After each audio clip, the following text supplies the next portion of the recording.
Pemisahan tempat duduk pria dan wanita di acara pernikahan adalah anugerah dari Allah.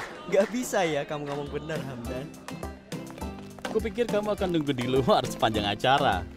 Kayaknya nggak mungkin. Ratusan wanita cantik berkumpul di satu tempat. Mana mungkin kulewatkan. Itu yang kamu impikan, Hamdan, memilih istri di antara banyak wanita. Itulah yang sulit. Kalau cuma milih satu, aku akan kehilangan hal menarik dari 99 cewek lainnya. Aku nggak bisa bayangin. Astagfirullah. Kayaknya kisahmu sama cewek yang dipis tidak begitu. Tidak. Kami sudah putus. Kok bisa putus? Lupakan. Jawabannya sudah jelas. Kakaknya mengancam akan menyidak akun Facebooknya. Kami mesti hati-hati sementara ini. Kamu bisa membuat seorang cewek celaka. Mereka harus membunuhku lebih dulu. Kamu memang Romeo sejati. Itulah gambaran yang sempurna tentang hidup, Hamdan. Menyenangkan tapi tak berguna.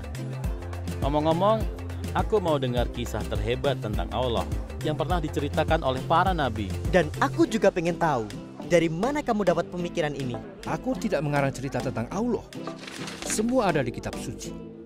Aku tidak hafal isi Al-Quran seperti Ali, tapi kisah pengampunan, kisah para nabi tentang rencana awal yang sempurna, kehancuran yang tragis, rencana penebusan Allah dan hidup kekal yang bahagia, itu sangat baru untukku.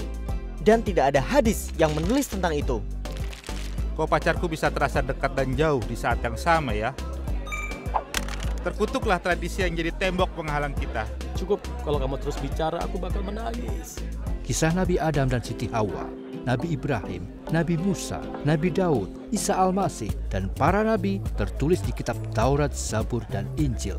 Beraninya kamu mengajarkan kebenaran Allah dari kitab palsu? Kefanatikanmu kepada Allah mirip air terjun. Berbahaya untuk orang yang berdiri di bawahnya. Tidak, Ali. Aku tidak memakai sumber yang salah. Tapi itu yang kamu lakukan. Al-Quran tidak menulis kitab-kitab sebelumnya palsu, tapi menyuruh kita membaca kitab-kitab itu. Hai ahli kitab, kamu tidak dipandang beragama sedikit pun, hingga kamu menegakkan ajaran-ajaran Taurat, Injil, dan Al-Quran yang diturunkan kepadamu dari Tuhan. Mereka suka merubah perkataan dari tempat-tempatnya, dan mereka melupakan sebagian dari apa yang mereka telah diperingatkan dengannya. Obrolan ini memanas. Hamdan, kamu tahu toko yang tadi kita lewati? Belikan snack untuk pertunjukan ini. Popcorn juga boleh. Apa yang dianggap palsu? Kata-katanya atau maknanya? Keduanya. Beneran? Jadi menurutmu tindakan terus itu mencemari Al-Quran atau maknanya? Al-Quran tidak pernah bilang kitab-kitab itu palsu. Aku beriman kepada semua kitab yang diturunkan Allah. Kita tahu kitab-kitab itu sudah diubah. Apa kamu tahu sendiri kalau kitab-kitab itu diubah? Atau cuma dengar dari orang lain kalau kitab itu sudah diubah? Bukannya itu justru bertentangan dengan sifat Allah? Kok bisa, Profesor? Semuanya sempurna tapi jauh dariku. Kebahagiaan, pengantin, bulan madu, sungguh Allah itu hebat. Kalian bahas apa? Pikiranku tersiksa dengan pesta ini. Kamu tahulah pernikahan yang sering kamu bicarakan, terorisme dan sifat Allah. Kenapa ada penderitaan? Penderitaanmu ya supaya kami bisa senang. Tunggu dulu. Kenapa itu bertentangan dengan sifat Allah? Allah Maha Kuasa kan? Betul. Apa yang paling berharga di dunia? Aku bantu jawab karena Ali butuh bernafas. Firman Allah. Betul, Allah berkuasa melindungi miliknya yang paling berharga di dunia ini kan? Aku rela mati demi cinta, mati ratusan kali bila perlu. Hamdan, kamu hampir berhasil bikin dua kalimat yang baik. Kalimat pertama sungguh hebat.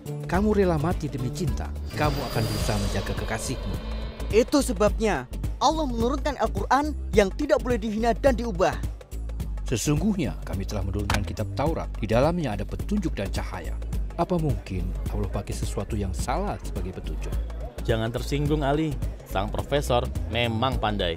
Pasti tidak ada yang bisa mengubah Al-Quran kan? Tentu saja tidak. Mengapa? Karena ada berjuta-juta di dunia.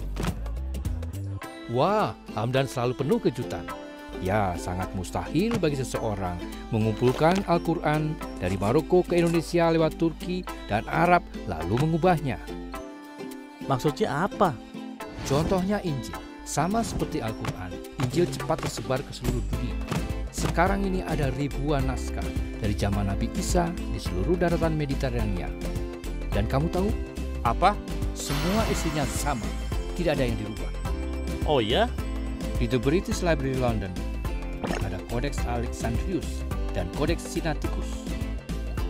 Di Roma ada Codex Vaticanus. Itu tulisan asli Injil sejak zaman sebelum Al-Quran. Itulah Injil yang kita baca sampai sekarang. Menurut sejarahnya, gagasan bahwa Taurat, Zabur, dan Injil itu diubah baru muncul 300 tahun setelah turunnya Al-Quran. Wah, itu bukti yang kuat. Meski aku tak paham bahasamu tentang kodeks-kodeks itu. Mungkin itu sebabnya kamu tak punya pacar. Kayaknya aku mesti ajarin kamu ngomong sepertiku.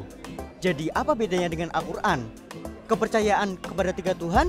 Tidak ada 3 Tuhan, temanku. Sekarang aku tanya, kalau aku ingin tahu tentang pernikahan, aku tanya ke Hamdan ataukah ke Bimo? Kalau aku mau tahu kisah tentang Titanic, aku harus tanya ke siapa? Asal kalian tahu, aku nonton Titanic 17 kali.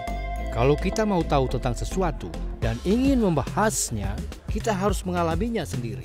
Jadi, Kalau kita mau tahu banyak hal tentang Allah dan peran kita di dalamnya, haruskah kita baca semua kitab? Terus apa usulanmu? Aku mau kita baca kitab sama-sama. Ayo kita mulai dari kisah-kisah di kitab Injil. oke, ayo kita baca Injil. Wah, aku sudah lama tidak baca buku. Sudah lama sekali. Ali, ini bisa jadi kesempatan untuk memaksa Hamdan baca buku. Kamu ikut kan? Insya Allah.